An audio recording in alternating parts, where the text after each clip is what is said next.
여러분 안녕하십니까? 윤석열 대통령이 검찰 내 최측근인 한동훈 법무부 장관 임명을 강행했습니다. 민주당의 강한 반대 속에서도 한 장관 임명을 밀어붙이면서 전국이 급속하게 얼어붙을 것으로 보입니다. 먼저 이기주 기자가 보도합니다. 윤석열 대통령은 오늘 아침 출근길에서 기자들과 만나 한동훈 후보자 임명을 검토해보겠다고 말했습니다. 오늘 한동훈 장관 후보자 임명은 절차대로 진행할 계획이신지 궁금합니다. 일단 출근해서 한번 검토를 해보겠습니다. 그로부터 8시간 만에 한동훈 법무부 장관 임명을 강행했습니다. 윤 대통령의 특수부 검사 후배인 한 장관은 대표적인 최측근으로 꼽힙니다. 한 장관과 함께 이노공 법무부 차관, 이완규 법제처장, 그리고 주진우 법률비서관, 이시원 공직기강 비서관 등 검찰 내 다른 측근들도 내각과 대통령실에 대거 전진 배치됐습니다. 한 장관을 중심으로 이들 검찰 측근 인사들이 검찰의 수사권 분리법안 무력화에 속도를 낼 것이라는 전망이 나오고 있습니다. 대통령실 관계자도 전쟁이 나기 전에 미리 대비하는 건 당연한 일이라며 검수완박 대응이 필요하다고 임명 강행의 배경을 설명했습니다. 한동훈 장관은 임명이 발표된 직후 국립현충원을 참배한 뒤 곧바로 법무부 청사로 이동해 취임식을 가졌습니다. 대한민국에서 검찰의 일은 국민을 범죄로부터 보호하는 것이고 할 일을 제대로 하는 검찰을 두려워할 사람은 오직 범죄자뿐입니다. 윤 대통령은 한 장관과 함께 인사청문 보고서 채택을 거부당한 김현숙 여성가족부 장관도 임명했습니다. 하지만 각종 의혹으로 부정적 여론이 큰 정호영 보건복지부 장관 후보자는 이번에도 임명에서 제외돼 최종 임명 여부를 놓고 대통령이 고심 중인 것으로 전해졌습니다. 민주당의 부적격 인사 지명 철회 요구에도 윤 대통령이 장관 임명을 잇따라 강행하면서 장관이 임명되지 않은 곳은 이제 교육부와 복지부 두 곳만 남게 됐습니다. MBC 뉴스 이기주입니다. 자, 이렇게 한동훈 장관 임명이 강행되자 민주당에서는 곧바로 격앙된 반응이 터져 나왔습니다. 국회 취재기자 연결합니다. 남혜정 기자, 자, 민주당은 더 이상 협치 요구는 하지도 말라는 거죠? 네, 윤 대통령이 국회에 와서 협치를 얘기하더니 뒤돌아서서는 독선에 빠져 있었느냐며 국민으로부터 심판받을 거라고 거세게 비판했는데요. 한번 들어보시겠습니다. 한동훈 후보자의 임명 강행은 윤 대통령이 국민을 우습게 알고 국민의 목소리는 듣지 않겠다는 것을 증명한 것입니다. 윤석열 대통령에게 협치란 독선을 뜻하는 것이었습니까? 네, 한동훈 장관은 지명부터 청문회까지 계속 민주당과 날선 대립각을 세워왔습니다. 특히 검찰 수사권 분리법안 추진을 야반도주라고 맹비난하면서 민주당과 충돌했고요. 민주당은 만일 한 후보자를 임명하면 국정 갈등의 폭탄이 될 거라면서 연일 경고해왔는데 결국 임명이 강행된 겁니다. 정의당도 국회 입법권을 저지하겠다는 검투사를 장관으로 밀어붙였다며 초당적 협력에 도전하는 행위라고 비판했습니다. 자, 그런데 윤 대통령 초기 내각을 완성하기 위해서는 아직 한덕수 총리 인준 절차가 남아있지 않습니까? 인준 표결에도 좀 영향이 있겠죠? 네, 민주당 내에서는 돌아올 수 없는 강을 건넜다는 얘기가 나옵니다. 윤 대통령이 협치를 깬 만큼 한덕수 총리 후보 인준안은 부결 쪽에 무게가 실리게 됐다는 얘기입니다. 반면 국민의힘은 한동훈 장관의 도덕성과 자질 모두 적격이라며 임명은 불가피한 선택이었다고 엄호했습니다. 직접 들어보시겠습니다. 대통령이 오늘 한동훈 장관을 전격적으로 임명한 것은 더 이상 이 문제로 국정 운영에 발목을 잡혀서는 안 된다라는 의지의 표현입니다. 그러면서 한동훈 장관 임명을 총리 인준을 부결시킬 명분이나 빌미로 삼지 말라고 맞받았습니다. 그리고 조금 전 여야 합의로 한덕수 총리의 인준 표결을 위한 본회의는 20일에 열리게 됐습니다. 남은 변수는 윤 대통령이 지명한 장관 후보 중에 유일하게 임명이 보류된 정호영 보건복지부 장관 후보자의 거취입니다. 정호영 후보자까지 임명이 강행될 경우 갈등은 극단으로 치달을 수밖에 없을 것 같고요. 반대로 자진 사퇴할 경우 민주당의 총리 인준 부결 기류에도 일부 변화가 생길 가능성도 있는데 아직은 부결 가능성이 높아 보입니다. 지금까지 국회에서 MBC 뉴스 남효정입니다. 자, 이제 검찰의 시계도 빨라지고 있습니다. 한동훈 장관 취임으로 일대 변혁이 예상되는 대검찰청 연결합니다. 신재훈 기자. 자, 한동훈 장관 바로 취임식을 했던데 어떤 얘기했습니까? 네, 한동훈 신임 법무장관의 취임 일성은 한마디로 진짜 검찰 개혁을 하겠다였습니다. 취임사에서 문재인 정권의 검찰 개혁을 되돌리겠다는 내용들이 눈에 띄었는데요. 직접 들어보시죠. 중대 범죄에 대한 대응 공백을 최소화하고 형사사법 체계를 바로 세우도록 우리 최선을 다해 봅시다. 네, 중대 범죄에 대한 수사 공백을 최소화하겠다고 했고요. 전 정부에서 폐지했던 증권범죄 합동수사단을 즉각 다시 출범시키겠다고 선언했습니다. 검찰, 경찰이 균형을 맞추는 시스템을 갖추겠다고도 강조했습니다. 9월 시행되는 검찰 수사권 축소에 대해 반대 입장이 취임사 곳곳에서 엿보였는데 당장 검찰청법과 형사소송법에 대한 헌법소송 준비가 본격화될 것으로 보입니다. 자, 이제껏 검찰개혁과는 다른 진짜 검찰개혁을 하겠다고 했는데 그 손발을 맞출 사람이 누가 될지 바로 검찰 수뇌부 인사가 이어지겠네요. 네, 검찰총장 자리가 특히 관심사인데요. 이른바 윤석열 사단의 검찰들이 거론되고 있습니다. 유력 후보로 꼽히는 이두봉 인천지검장은 간첩 조작 피해자 유우성 씨를 보복 기소한 전력이 최근 논란이 되고 있는데 오늘 유우성 씨 발언부터 들어보시죠. 책임도 지지 않고 사과도 없이 또 다른 공직에 발탁된다는 거는 결코 대한민국 국민들은 그거를 허용하지 않을 거라고 생각합니다. 이 밖에도 박찬호 광주지검장, 이원석 제주지검장, 여한섭 대전고검장, 김우곤 대구지검장 등 특수통 검사들이 주로 후보로 거론됩니다. 탈검찰 추세였던 법무부 주요 요직들도 다시 검사들에게 돌아갈 것으로 예상됩니다. 40대 젊은 장관을 맞으면서 이정수 서울중앙지검장이 사표를 내는 등 선배 검사들은 속속 자리를 내주고 있습니다. 전임 장관을 보좌했던 검사는 원대 복귀했고 검찰 내 성추행을 폭로했던 서지현 검사도 파견 중이던 성범죄 대응 TF에서 원대 복귀 명령을 받자 반발하며 사표를 냈습니다. 법무부가 신임 장관 인사를 앞두고 파견자들까지 미리 정리하는 듯한 모습인데 곧 큰 폭의 물갈이 인사가 예상됩니다. 지금까지 대검찰청에서 전해드렸습니다. 5.18 민주화운동 42주년인 내일 윤석열 대통령이 국민의힘 의원들을 대동하고 광주를 방문합니다. 임을 위한 행진곡도 제창하기로 했는데요. 민주당은 5.18 정신을 헌법에 넣기 위한 특위 구성을 제안하는 등 호남 민심 잡기 경쟁이 치열합니다. 박윤수 기자입니다. 윤석열 대통령은 내일 아침 서울 용산역에서 KTX 특별열차를 타고 광주로 이동합니다. 대통령실 인사들과 장관들은 물론 국민의힘 의원 100여 명도 탑승할 예정입니다. 5.18 광주 민주묘역에서 열리는 기념식에선 임을 위한 행진곡을 제창하기로 했습니다. 보수정권 시절엔 합창단의 합창만으로 진행됐는데 이번엔 참석자들이 모두 함께 부르는 제창으로 바뀐 겁니다. 윤 대통령과 이준석 국민의힘 대표는 5.18 정신을 헌법 전문에 수록하는데 긍정적인 입장도 계속 밝히고 있습니다. 국민 전체가 공유하는 가치로서 떠받들어도 전혀 손색이 없는 그런 정신이라고 저는 생각합니다. 이 같은 행보는 과거 당내 인사들의 5.18 망언으로 상처를 받은 호남 민심을 다독이고 가깝게는 6월 2일 지방선거에서 수도권과 중도 표심에 영향을 줄 수 있는 호남 지지율을 끌어올리기 위한 것으로 보입니다. 더불어민주당은 대통령과 여당 의원들의 호남행을 환영한다면서도 표심 잡기를 위한 할리우드 액션에 그쳐선 안 된다고 지적했습니다. 그러면서 헌법 개정을 위한 특별위원회 구성을 제안했습니다. 국회 후반기 원구성 협상에서 5.18 정신을 우리 헌법에 담기 위한 특위 구성을 조건 없이 동의함으로써 그 진정성을 보여주시기 바랍니다.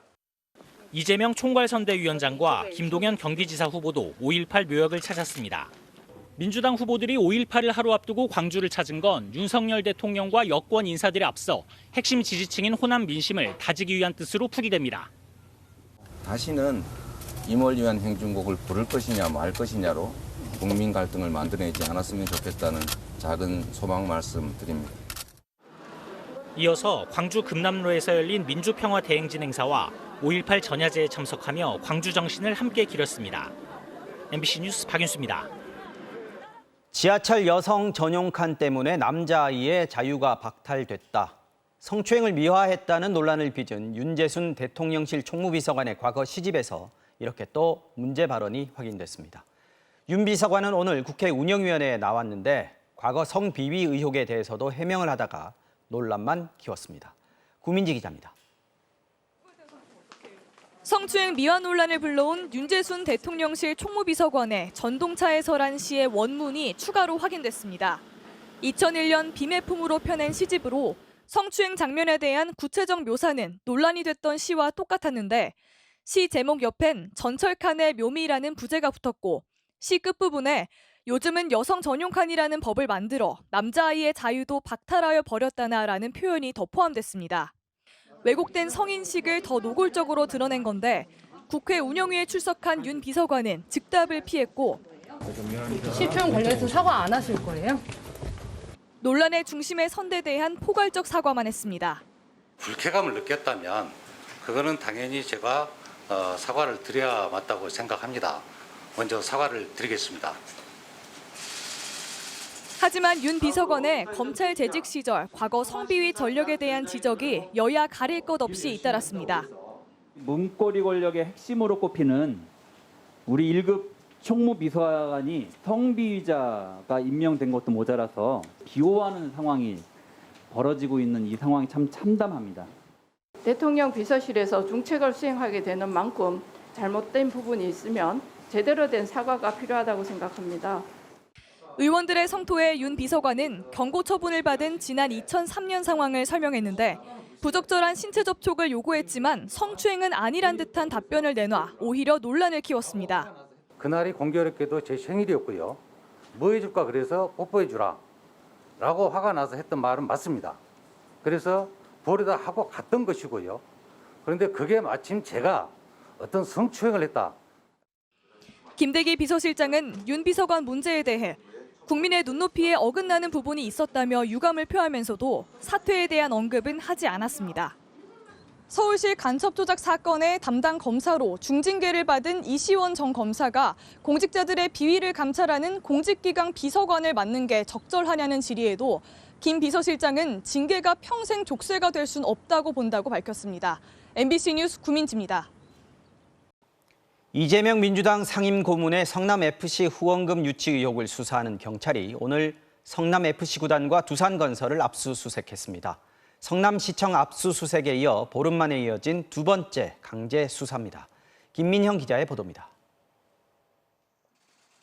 성남FC 구단을 압수수색한 경찰 수사관들이 파란 상자를 들고 걸어 나옵니다. 경찰은 성남FC 구단 사무실과 두산건설 본사의 수사관들을 보내 오전 10시부터 8시간 넘게 압수수색을 벌였습니다. 오늘 어떤 자료 위주로 갖고 가셨나요? 자료 갖고 오래 걸린 이유가 있나요? 성남FC 후원금 의혹을 수사 중인 경찰이 지난 2일 성남시청을 압수수색한 데 이어 구단 사무실과 후원 기업을 대상으로도 강제 수사 절차에 돌입한 겁니다.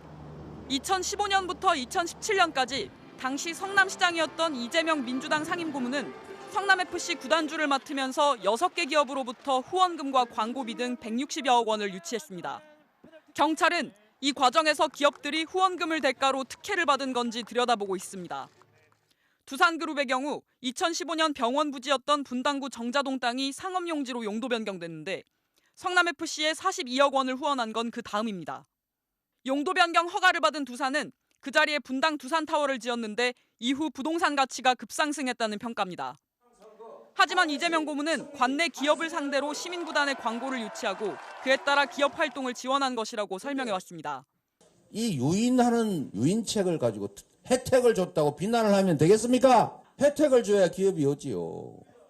경찰은 3년간 이 사건을 수사했다가 지난해 무혐의 처분했지만 검찰의 보완 수사 요구로 재수사에 나섰습니다. MBC 뉴스 김민영입니다.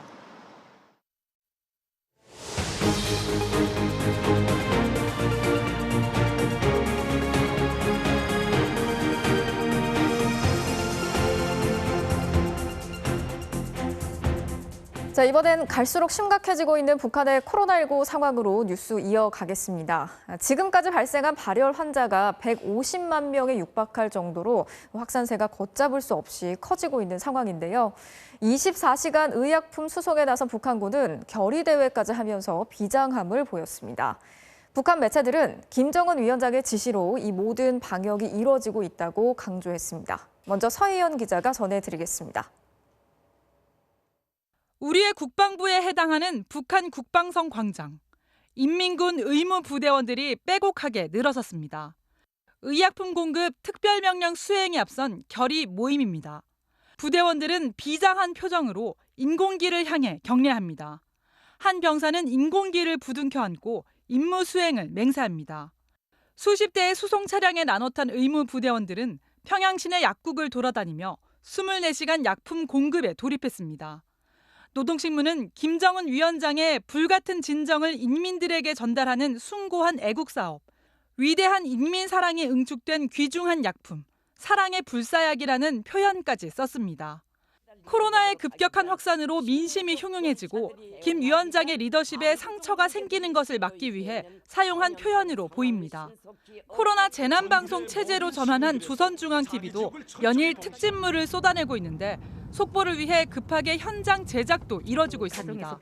또 의약품이 부족하고 있는 약품도 복용법을 몰라 혼란이 있음을 드러내기도 했습니다. 주민들 속에서 이 병에 대한 인식과 이해가 부족하고 치료 방법을 잘 알지 못하다 보니까 이곳저곳 쓰면서 정말 치료 대책을 찾지 못하고 있었습니다. 북한의 신규 발열자는 어제 기준으로 26만 9,500여 명, 누적 발열자는 148만 명을 넘었습니다.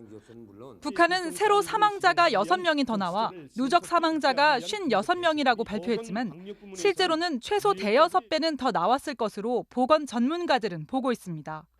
워싱턴 포스트와 CNN, BBC 등 해외 언론들도 북한의 코로나 상황을 상세히 전하면서 의료체계 붕괴 때문에 막대한 인명피해가 날 수 있다고 경고했습니다. MBC 뉴스 서혜연입니다. 자, 이렇게 상황이 심각해지자 북한이 중국에 지원을 요청했고 중국이 곧바로 대응에 나섰는데요. 2년 4개월 만에 북한이 중국에 비행기를 보내서 100톤이 넘는 방역 물자를 실어온 것으로 확인됐습니다. 이렇게 비행기로 급하게 물자를 공수해야 할 만큼 상황이 엄중하다는 뜻이겠죠. 베이징에서 이혜인 특파원이 취재했습니다. 어제 오전 중국 선양 타오센 공항에 북한 고려항공 소속 비행기 3대가 도착했습니다. 최대 40톤의 화물을 실을 수 있는 인류신 76기종으로 북한이 가진 가장 큰 수송기로 알려졌습니다. 북한 비행기가 중국에 온 건 코로나로 국경을 걸어 잠근 2020년 1월 이후 처음입니다. 비행기들은 중국 당국이 준비한 방역 물자와 의약품 등을 싣고 곧바로 북한으로 돌아갔습니다. 북한에 대한 중국의 첫 방역 지원으로 최대 적재량을 채웠다면 120톤의 방역 물자와 의약품이 지원된 겁니다.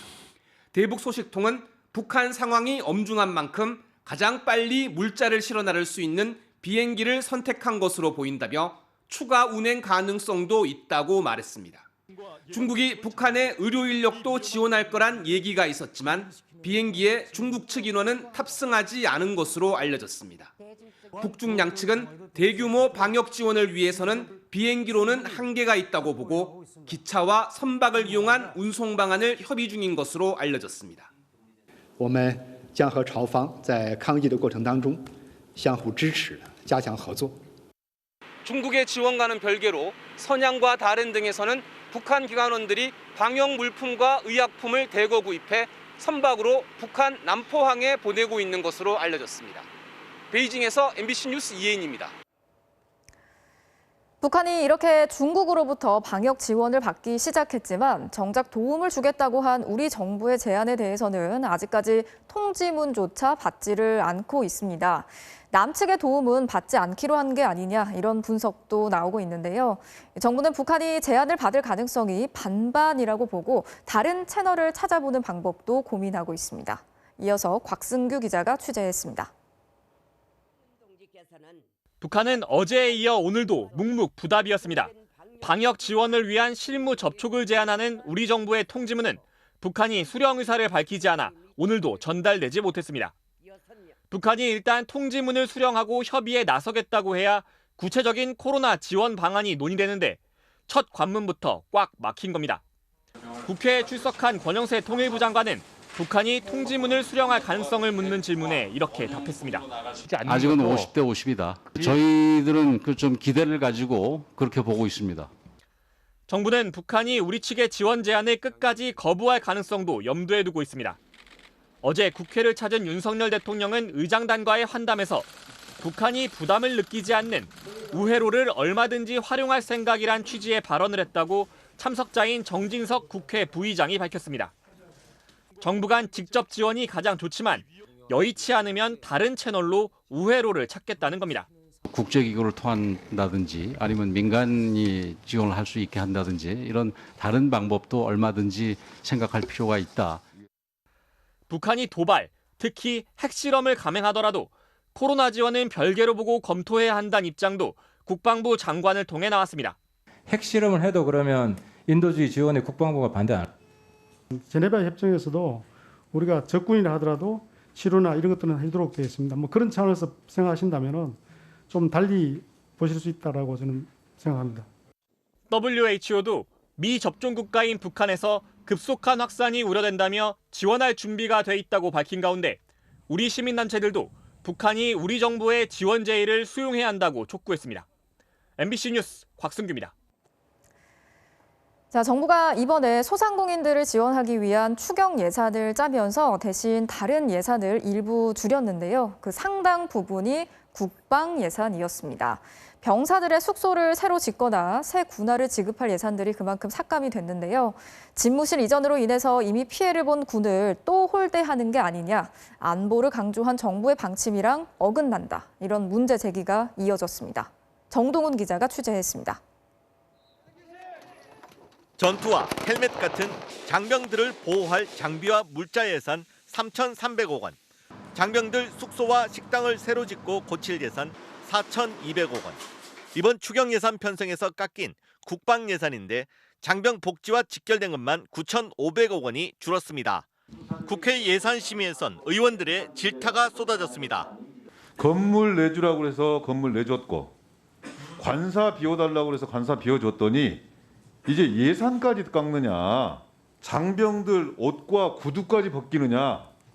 윤석열 대통령 방위부, 윤방부가 되고 있어요. 지금 병사 전투화는 깎아놓고 본인은 백화점에 구두 사러 다니고 있고 그런 말이 되겠어요, 이게? 이번 추경에선 소상공인 지원 예산 59조 원을 확보하면서 대신 다른 부문에서 7조 원이 삭감됐습니다. 이 가운데 국방 예산이 모두 1조 5천억 원으로 23%를 차지합니다. 특히 북한 미사일 대응, 노후 함정 교체, F-35 전투기 성능 개량 등 전력 강화 예산도 삭감된 것에 여야 모두의 비판이 터져나왔습니다. 안보 외교를 외치던 우리 윤석열 대통령이 정작 추경안에서는 국방부 예산 1조 5조 원을 삭감하고 시작을 했어요. 이게 안보를 강조하는 윤석열 정부의 사실 본 모습입니다. 참으로 개탄스럽습니다. 국방 홀대로라든지 이런 게 자꾸 비판이 존재하고 뭐 엉터리 예산 편성이 아니냐 그런 지탄을 받더라도 지금 아무 할 말이 없는 겁니다. 지난해 7월 문재인 정부의 2차 추경 당시 후보 신분이던 윤 대통령이 국방비 삭감을 반대하는 취지로 올린 SNS 글도 논란이 됐습니다. 작년에 그렇게 공언을 했고 올해는 당선이 되고 나서 작년에 5,600억보다 훨씬 많은 1조 6천억 원을 국방비를 줄였어요. 이번에 삭감한 것은 우리 군의 대비태세라든지 문제 없는 범위 내에서 한 것이라는 말씀을 드리겠습니다.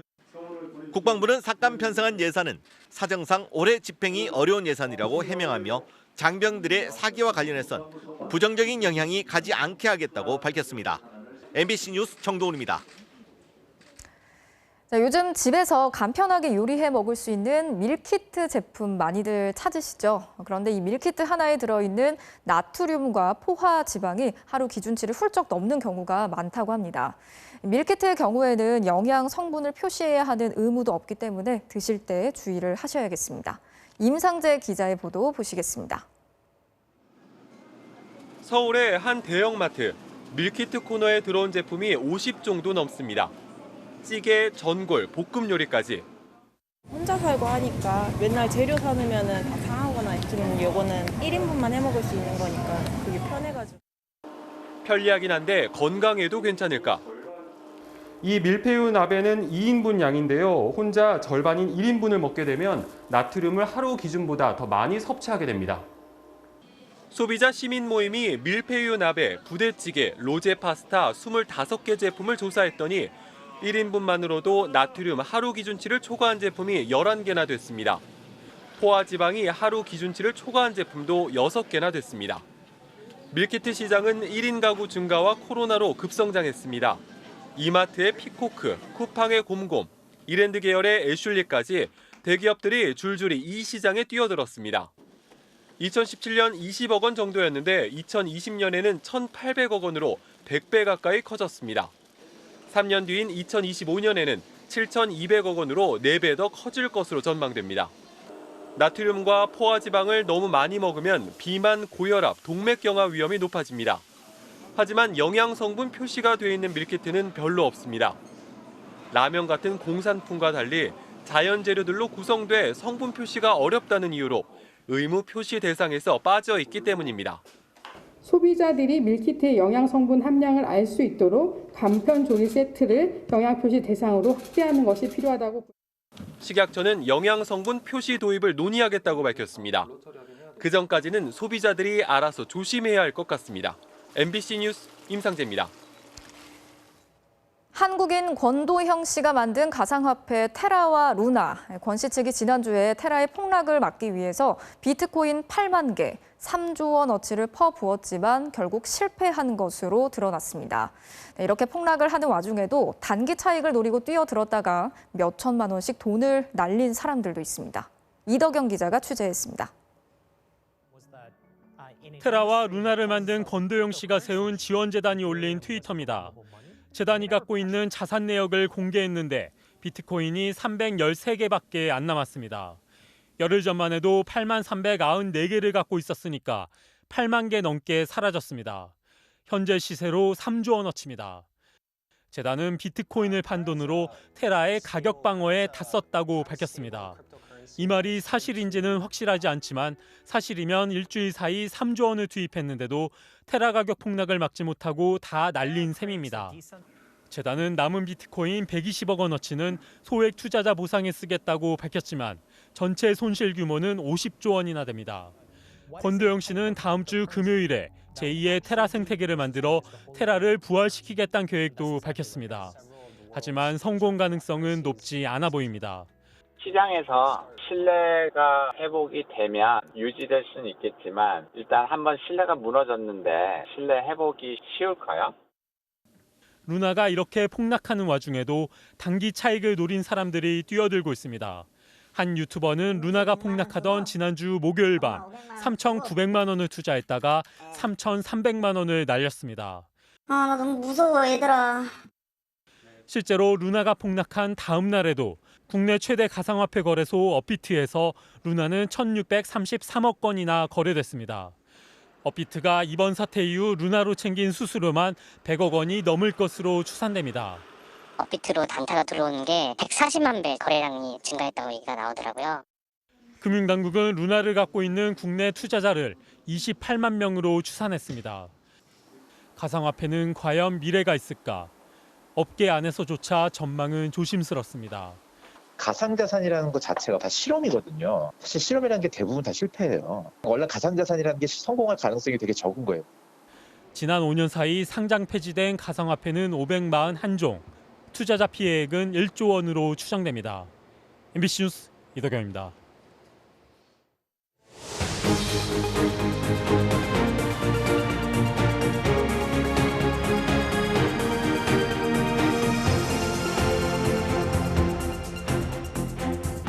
코로나 시작부터 2년 5개월 동안 코로나 방역을 진두지휘해온 정은경 초대 질병관리청장이 오늘 퇴임했습니다. 코로나 치명률을 세계 최저 수준으로 막았다는 성과가 분명하지만 대유행의 고비마다 고개를 숙여야 했던 순간도 많았는데요. 이임식에서 눈물을 흘리며 직원들에게 수어로 덕분에라는 인사를 남겼습니다. 조희원 기자입니다. 살다시피 지낸 질병관리청을 떠나는 길. 불확실성 때문에 어려움이 많았지만 국민 여러분들이 방역당국을 믿어주시고 의료인들께서 많이 헌신해 주시고 위기를 극복해 올 수 있었습니다. 진심으로 감사드리고요. 2년 5개월, 정체를 알 수 없는 전염병을 막아야 한다는 막중한 임무에도 정은경 청장은 침착했습니다. 지나치게 두려워하시지 말고 침착함을 유지하면서 확진자를 샅샅이 찾아내는 검사와 추적, 신속한 격리와 치료 전략은 빛을 발했고 투명한 정보 공개는 국민들의 신뢰를 얻었습니다. 하루 1시간의 수면, 시간을 아끼기 위해 머리를 짧게 자르고 도시락으로 끼니를 때웠습니다. 날이 갈수록 하얗게 새어버린 머리와 다 떨어진 구두에 사람들은 그의 건강을 염려하기 시작했습니다. 직원들이 업무에 부담이 크긴 하지만 잘 견디고 잘 진행하고 있다. 검소한 업무 추진비 내역까지 공개되자 국민 영웅이란 찬사도 쏟아졌습니다. 해외 언론도 K방역의 영웅이라며 그를 세계에서 가장 영향력 있는 100인에 선정하는 등 주목했습니다. 세계에서 가장 낮은 수준의 코로나 치명률은 분명한 성과. 하지만 끝나지 않는 유행에 25번이나 고개를 숙여 사과했고 방역 상황을 안정적으로 통제하지 못해 방역 당국자로서 국민들께 송구하다는 말씀을 드립니다. 백신 도입이 늦었다는 비판과 엄격한 방역 정책으로 소상공인들을 힘들게 했다는 원성을 사기도 했습니다. 최근엔 방역 정책 완화로 정치 방역이 아니냐는 비판도 받았습니다. 정 청장은 임기 마지막 날인 오늘에서야 이에 대해 반박했습니다. 정치 방역 하셨습니까? 과학 방역했다고 생각합니다. 말씀드린 대로 백신이나 치료제 같은 경우는 엄밀한 임상 시험을 거쳐서 근거를 가지고 정책을 추진하는데요. 정 청장은 언론에는 공개되지 않은 이임식에서 눈물을 흘리며 함께한 직원들에게 수어로 덕분에라는 인사를 남기고 떠났습니다. MBC 뉴스 조희원입니다. 네, 정은경 청장이 떠난 자리에는 백경란 성균관대 교수가 임명됐습니다. 새 정부 인수위에서 방역 정책을 주도해온 인물로 기존 방역 당국이 추진해오던 정책들이 달라질지 관심이 모아지고 있습니다. 이준범 기자입니다. 과학이 아닌 정치 방역이었다. 윤석열 정부 인수위가 지난 3월 새 방역 로드맵을 발표하면서 기존 방역 정책에 대해 내놓은 평가입니다. 이 로드맵 밑그림을 그린 사람이 바로 백경란 신임 질병관리청장입니다. 백 청장은 코로나 기간 대한감염학회 이사장을 지내면서 정부 방역 대책에 적극적으로 목소리를 내왔습니다. 특히 코로나 초기 외국인 입국 제한을 촉구하기도 했습니다. 온 나라가 하루 생활권인 우리나라는 위험에 처했다고 위기 단계를 심각 단계로 격상하는 것이 필요하다고. 지난해 말엔 단계적 일상 회복이 성급하다며 우려했고 대선 이후 안철수 인수위원장 추천으로 새 정부 인수위원으로 활동하며 정부 정책을 비판적으로 평가했습니다. 집단 지성을 모으다 보면 좀 더 합리적인 방안이 나올 수 있음에도 불구하고 좀 편향된 의견이 반영이 주로 되지 않았나 이제 그런 비난이 조금 있었던 것 같습니다. 이 때문에 앞으로의 방역 정책은 달라질 것으로 보입니다. 당장 오는 23일로 예정된 확진자 격리 의무 해제는 미뤄질 가능성이 높아졌습니다. 인수위 참여 인사와 한 감염병 전문가는 백 청장이 격리 의무 해제 조치에 강한 반대 의견을 갖고 있는 것으로 알고 있다고 전했습니다. 사회적 거리두기 방식 개편, 실외 마스크 완전 해제 등 인수위가 제시한 정책들도 속도가 날 것으로 보입니다. 다만 방역사령탑인 신임 국무총리와 보건복지부 장관이 언제 임명될지 모른다는 게 변수입니다. 정호영 후보자에 대한 임명 문제는 결정 좀 하셨나요? 아직 임명 안 한 장관 후보자가 몇 분 있죠? 좀 더 검토를 해보겠습니다. 권덕철 보건복지부 장관은 오늘 장관직에서 사퇴했습니다. MBC 뉴스 이준범입니다.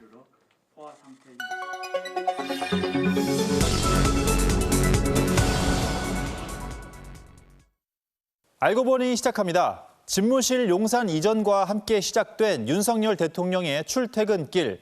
교통 통제가 이슈가 되고 있지만 기자들과 거의 매일 얼굴을 맞대고 문답을 주고받는 모습도 우리나라에선 처음 보게 된 낯선 풍경입니다.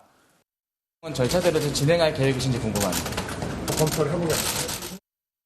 대통령의 소통, 과연 다른 나라는 어떻게 하고 있는지 확인해봤습니다. 일본의 경우 아베 전 총리가 공관을 마다하고 8년 동안 도쿄 시부야구에 있는 자택에 살았습니다. 후임자인 스가 전 총리도 중의원 숙소에 살며 관저로 출퇴근했습니다.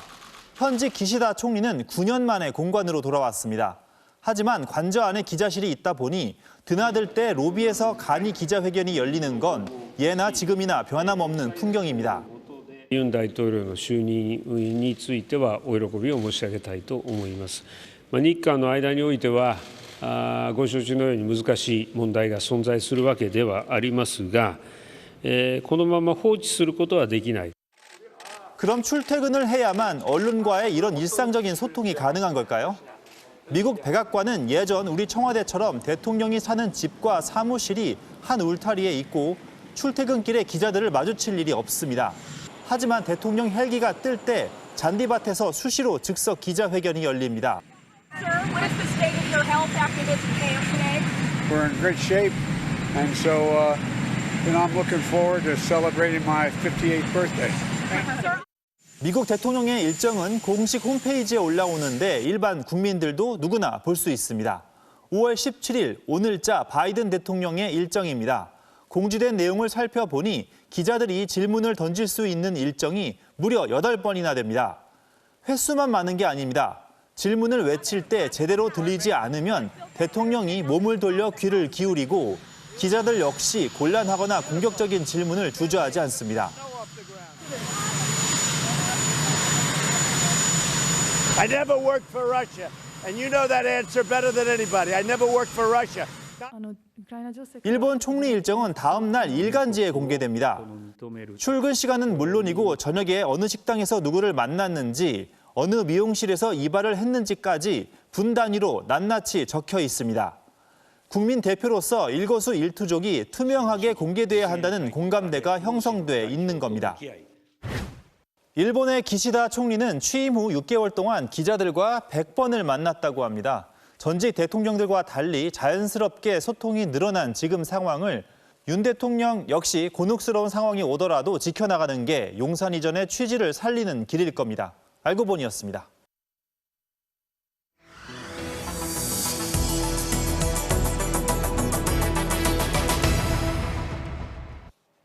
초단시간 노동자, 일주일에 일하는 시간이 15시간이 안 되는 사람들입니다. 법적으로 이들에게는 퇴직금은 물론 연차 휴가도 주휴 수당도 안 줘도 됩니다. 이러니 편의점 아르바이트 같은 민간 부문은 물론이고 공공기관들도 앞다퉈 초단시간 노동자들을 채용해서 지금은 초단시간 노동자가 150만 명이나 됩니다.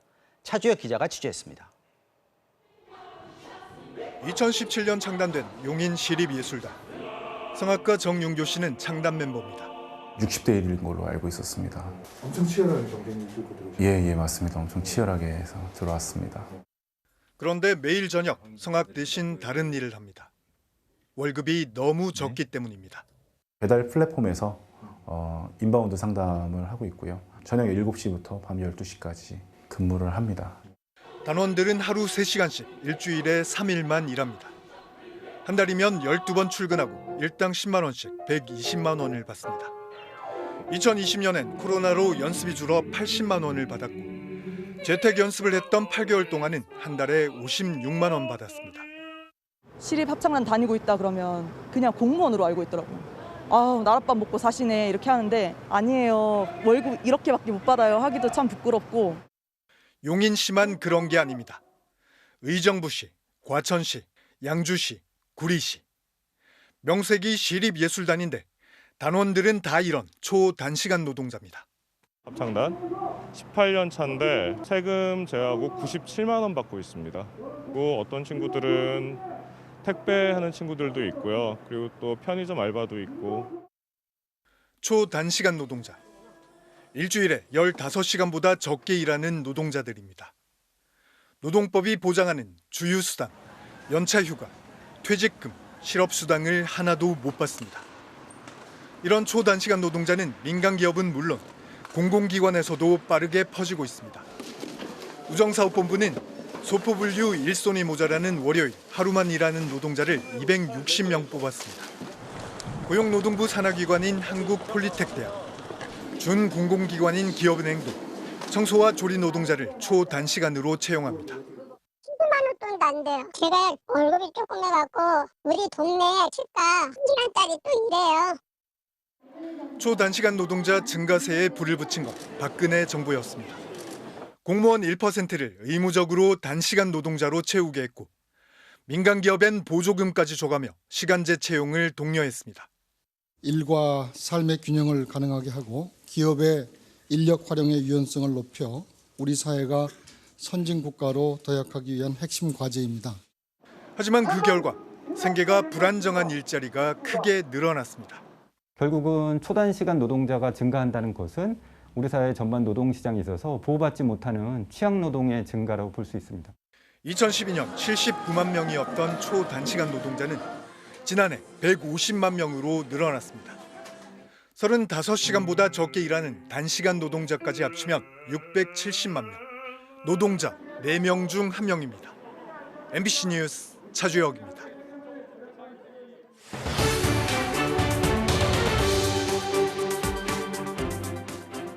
지금 지도에 표시된 곳들은 오데사, 헤르손, 마리우폴, 흑해에 닿아 있는 우크라이나 남부의 항구 도시들입니다.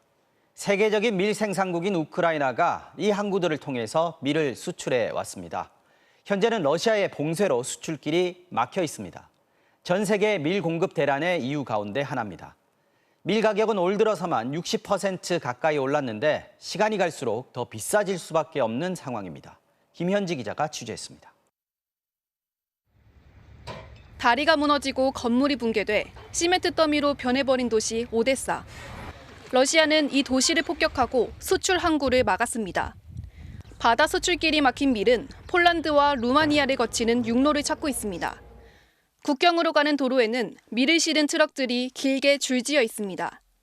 Торговые отношения пока закрыты, поэтому вынуждены осваивать новые территории через Румынию. 하지만 육로 수출은 한계가 있습니다. 현재 우크라이나 항구에는 밀을 포함한 곡물 2,500만 톤이 묶여 있습니다. 러시아도 인근 국가에 대한 밀 수출을 막았고 세계 2위 밀 생산국 인도는 중앙정부가 허가한 물량을 제외한 수출을 전면 금지했습니다. 인도 밀 180만 톤이 수출길이 막혔습니다. 전쟁으로 촉발된 밀 공급 대란에 이어진 가격 상승, 밀 확보가 국가 식량 안보의 핵심이 됐습니다. 수출은 이렇게 빗장에 걸렸는데 올해는 전 세계적인 밀 흉년까지 겹쳤습니다. 인도는 121년 만에 겪고 있는 봄철 폭염으로 밀 수확량 감소가 예상됩니다. 수출을 금지한 이유기도 합니다. 국가 단위로는 세계 최대 밀 생산국인 중국은 작년 가을 대홍수로 토양이 물에 잠겨 밀이 제대로 자라지 못했습니다. 유럽 최대 밀 수출국인 프랑스도 건조한 기후로 올 작황이 최악일 것이란 전망이 나오고 미국 역시 심각한 가뭄으로 밀 생산에 차질이 생겼습니다. 비료와 기름값 같은 재배와 운송 비용이 오른 것도 밀 가격 상승을 가중시키고 있습니다.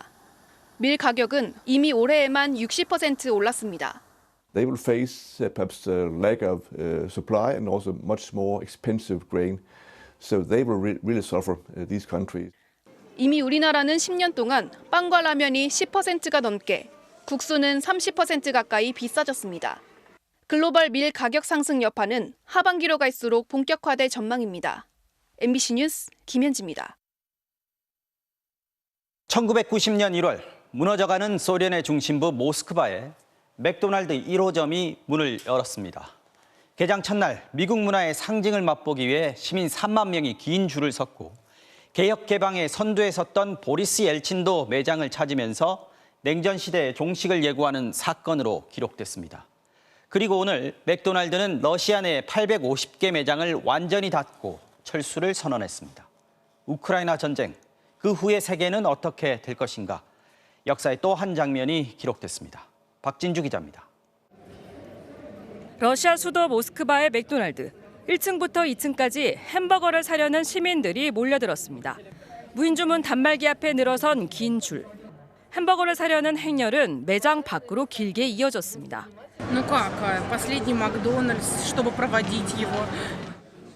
지난 3월 러시아 철수를 선언했지만 일부 매장 영업을 계속해온 맥도날드가 러시아에서 완전 철수하기로 했습니다. 우크라이나 사태로 인한 예측 불확실성이 커졌다며 러시아 사업의 지속적 유지가 바람직하지 않고 맥도날드의 가치에도 부합하지 않는다고 밝혔습니다. 90-е, первые дни рождения Макдональдса и прочее, целая история. 맥도날드는 소련 공식 해체 2년 전인 1990년 1월 모스크바 시내 푸시킨 광장에 1호점을 열었습니다. 오픈 당일엔 미국 햄버거를 맛보려는 인파 3만 명이 늘어섰고 질서 유지를 위해 민병대가 대기할 정도였습니다. Первый в Москве ресторан фирмы «Макдональдс». 미국에 갈 수 없다면 모스크바에 있는 맥도날드로 오라는 TV 광고까지 등장했습니다. 맥도날드는 공산국가 한복판에 들어선 미국 자본주의의 상징이었습니다. It is an end of an era in a lot of ways. You know, it was a symbol of the decline of the Cold War. It fell about 2 years before the Soviet Union fell. 한 시대의 끝이었고 냉전의 쇠퇴를 상징했다는 맥도날드 모스크바점은 러시아의 우크라이나 침공이 가져온 국제정세 변화 속에서 32년 만에 문을 닫았습니다. 코카콜라와 스타벅스도 이미 2달 전 러시아 사업 철수를 선언했습니다. MBC 뉴스 박진주입니다. 제75회 칸 국제영화제가 내일 새벽에 개막을 하는데요. 그동안 코로나 때문에 취소가 되거나 연기가 됐었는데 3년 만에 원래 모습으로 다시 열리게 됐습니다. 나란히 황금 종려상에 도전하는 한국 영화 2편에 벌써부터 관심이 쏠리고 있습니다. 정혜인 기자가 전해드리겠습니다. 세계 최대의 영화 축제가 돌아왔습니다. 올해로 75회째를 맞는 칸 국제영화제.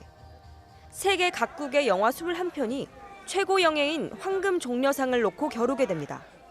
무엇보다 경쟁 부문 후보에 나란히 오른 한국 영화 헤어질 결심과 브로커의 수상 여부에 벌써부터 관심이 쏠리고 있습니다.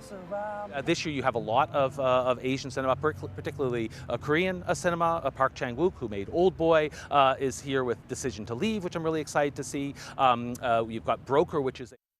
우리 일을 그렇게 말하지 말아요. 우리 일 무슨 일이? 헤어질 결심은 박찬욱 감독이 연출하고 박해일, 탕웨이가 주연을 맡은 작품으로 올드보이로 심사위원 대상, 박지로 심사위원상을 받은 박찬욱 감독이 처음으로 황금종려상에 도전합니다. 우성아 미안해. 꼭 데리러 올게. 또 다른 황금종려상 후보작 브로커는 일본 감독 고레에다 히로카즈가 연출한 첫 한국 영화입니다. 기생충의 배우 송강호와 강동원, 이지은 등 주연을 맡은 배우들도 화려합니다. 벌써 7번째 칸의 초청을 받은 송강호의 나무주연상 수상 가능성도 있습니다. 따뜻함에서 시작해서 차가운 그리고 냉정한 시선으로 이 사회와 우리가 지금 서 있는 세상을 바라보게끔 그렇게 영화의 세계가 펼쳐진다는 느낌이. 여자를 사살하면 어떡해? 인질이 되지 말았어야죠. 칸을 빛낼 또 하나의 한국 영화는 이정재의 감독 데뷔작인 헌트. 장르 영화를 상영하는 비경쟁 부문에 초청돼 세계 최초로 칸에서 공개됩니다. 비평가 주간 폐막작으로 선정된 정주리 감독의 다음 소위와 문수진 감독의 애니메이션 각질까지 모두 5편의 한국 영화가 칸에 초청되며 전 세계의 주목을 다시 한번 받게 됐습니다. MBC 뉴스 정혜인입니다. 2년 넘게 외국인 관광객들의 입국을 중단했던 일본이 다음 달부터 백신을 모두 맞은 단체 관광객들을 상대로 문을 열기로 했습니다. 특히 한국인들에 대해서는 격리도 제외를 했습니다. 도쿄에서 현영준 특파원이 취재했습니다. 그동안 한국인이 일본에 가면 3일간 일본 정부가 지정한 격리 시설에서 대기해야 했습니다. 백신 3차 접종을 마쳤더라도 자택이나 숙소에서 7일을 대기해야 외출이 가능했습니다.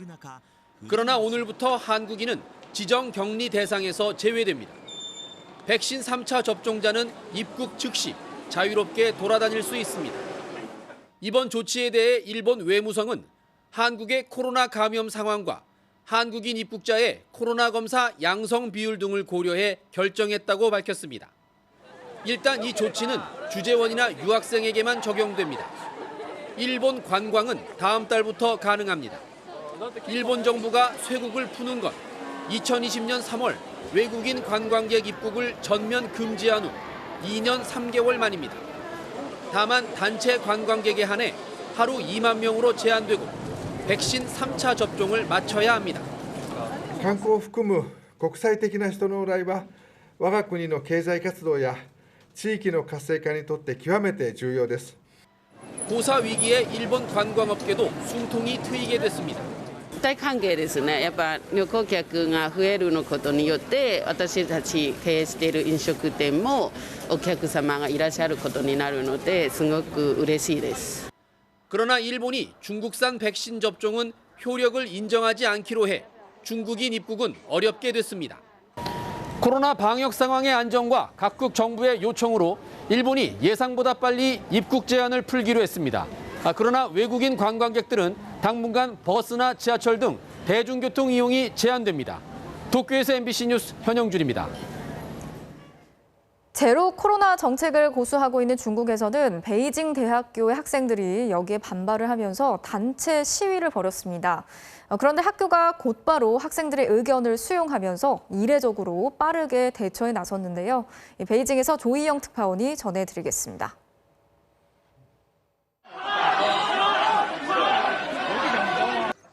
중국 베이징 대학의 기숙사. 기숙사에 갇혀있던 학생 수백 명이 뛰쳐나와 단체로 구호를 외칩니다.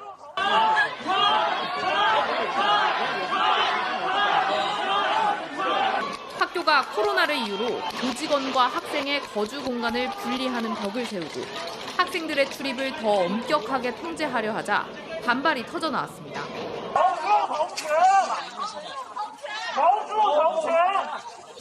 배달 음식마저 금지하려는 학교 측 조치에 학생들은 거세게 항의했습니다.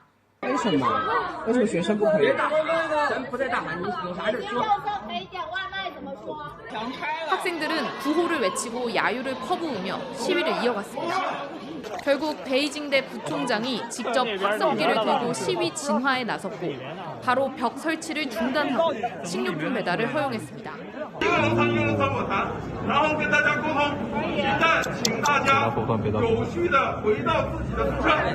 제로 코로나 정책 고수와 함께 수도 베이징까지 봉쇄에 준하는 방역 조치가 강화되는 중에 베이징에서의 공개적 반발 시위가 벌어진 건 처음인데 학교가 학생들의 요구를 수용하면서 빠르게 대처하고 나선 건 다소 이례적입니다.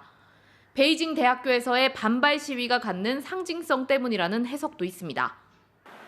다음 달 다가오는 6.4 천안문 민주화 운동.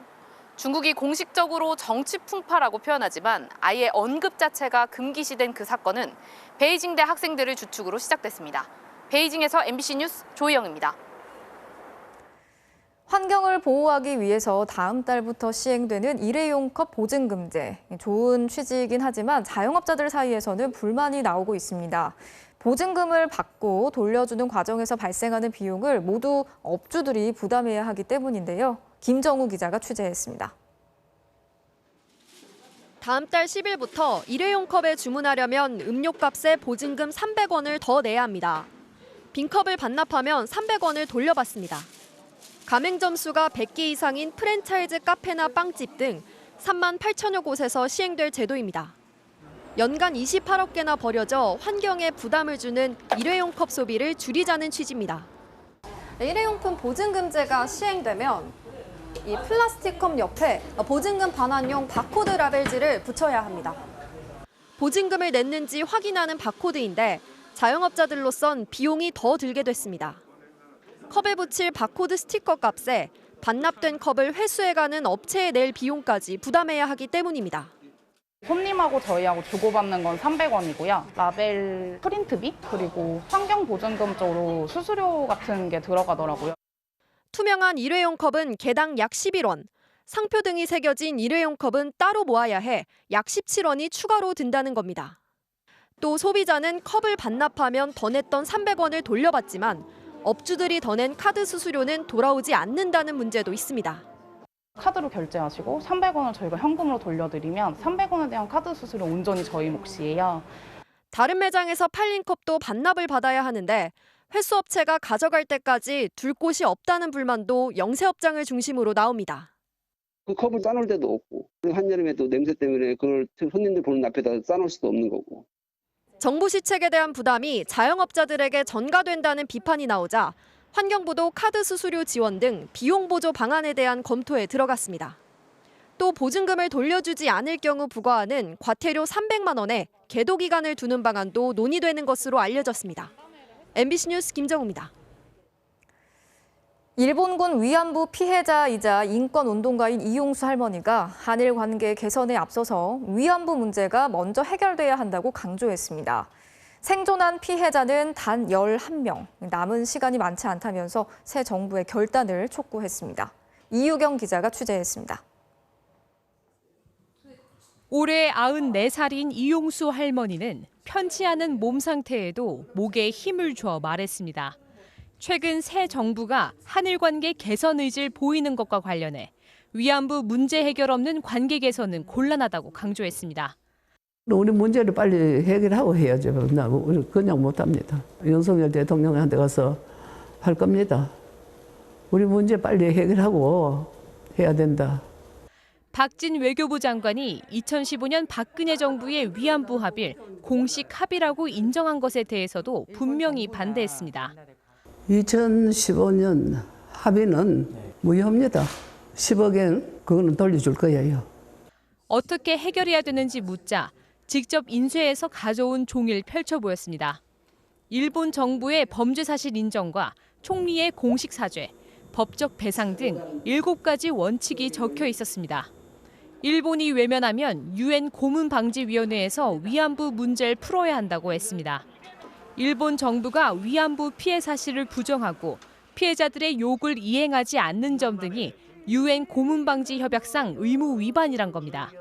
당사국이 모두 동의해야 재판이 열리는 국제사법재판소와 달리 고문방지위원회는 피해 국가 단독으로 회부가 가능하다며 정부의 결단을 촉구했습니다.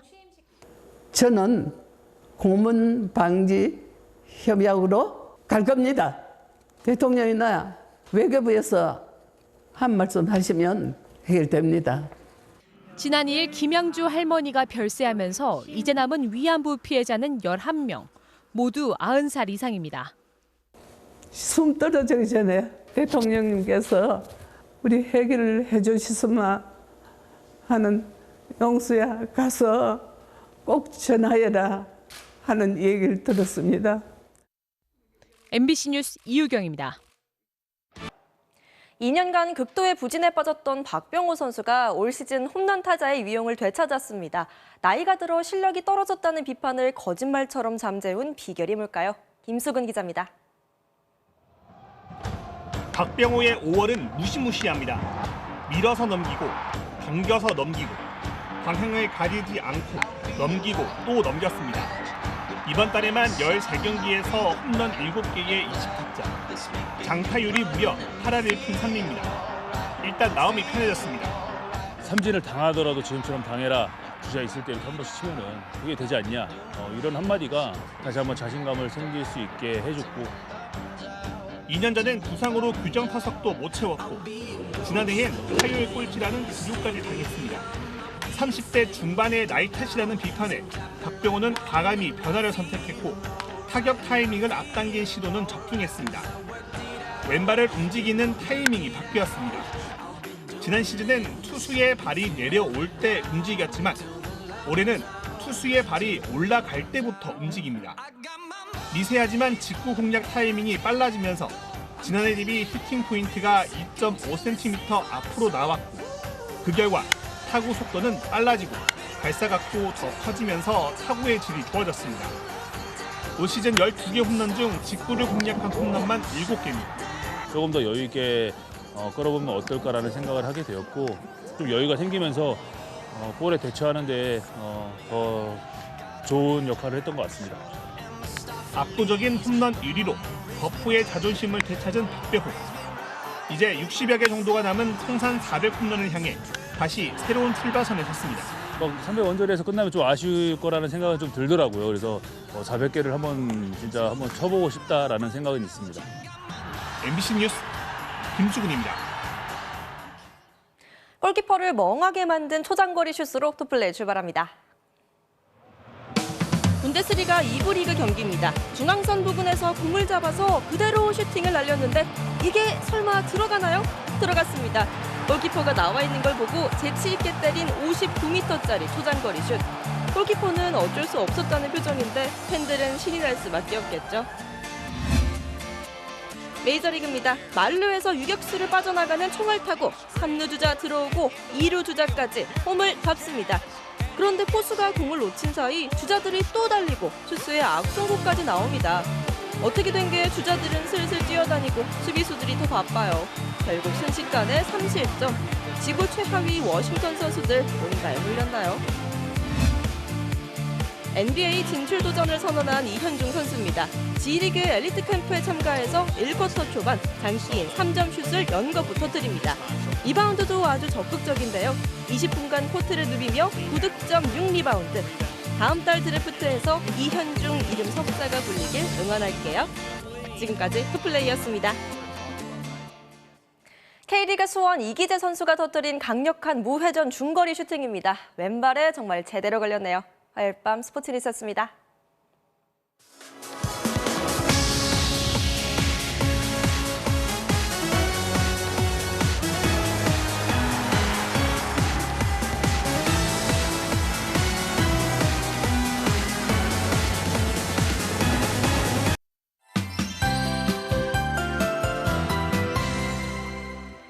내일도 낮에는 가벼운 옷차림 하셔야겠습니다. 특히 동쪽 지방의 공기가 더 달궈지면서 대구가 30도까지 오르는 등 오늘보다 더 덥겠습니다. 오후부터 경기 북부와 동부 등 동쪽 내륙을 중심으로는 대기가 불안정해집니다. 벼락과 돌풍을 동반한 갑작스런 소나기가 내릴 수 있겠습니다. 크고 작은 화재 사고도 잇따르고 있는데요. 특히 건조함이 더 심한 강원 영동과 경상도, 서쪽 내륙을 중심으로는 건조주의보가 내려져 있습니다. 이제는 바람까지 강해지겠는데요. 현재 우리나라 쪽으로는 강풍 통로가 트여 있기 때문입니다. 남서쪽에서부터 지속적으로 고온 건조한 강풍이 불어들면서 모레까지 강원 산지는 순간 시속 90km 이상, 그 밖의 지역도 55km의 돌풍이 불겠습니다. 내일 전국에는 가끔 구름만 지나겠고요. 수도권은 낮 동안 빗방울이 떨어지겠습니다. 아침 최저 기온은 서울과 청주 16도, 광주 14도가 되겠고요. 낮 최고 기온은 서울 26도로 오늘과 비슷하겠지만 강릉 29도, 대구는 30도 등으로 대부분 지방이 오늘보다 높겠습니다. 한동안 맑은 가운데 별다른 비 소식 없이 더운 날들이 이어지겠습니다. 날씨였습니다. 뉴스 마치겠습니다. 오늘도 함께해 주신 여러분 고맙습니다.